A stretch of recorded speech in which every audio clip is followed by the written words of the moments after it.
Next ಇನ್ನೊಂದು question, ಇದರಲ್ಲಿ standard ಡಿವಿಯೇಷನ್ನ ಕಂಡುಹಿಡಿಯಿರಿ ಅಂತ ಹೇಳಿದ್ದಾರೆ.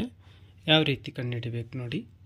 ಸೊ ಕ್ವೆಶನ್ ಬಂದುಬಿಟ್ಟು, if expected of X is equal to 3, then expected X square is equal to 25, then find S D of X ಅಂತ ಕೇಳಿದ್ದಾರೆ. So standard deviation X ಕಂಡುಹಿಡಿಬೇಕಂದಾಗ variance same formula. Variance of X is equal to expected x square minus expected of x into whole square. Variance of x is equal to 25. X square andre already illide 25. So 25 expected of x already value kottidare 3.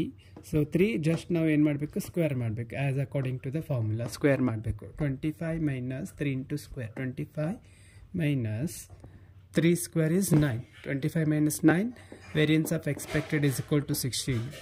So variance ಯಾವಾಗಲೂ ನಮಗೆ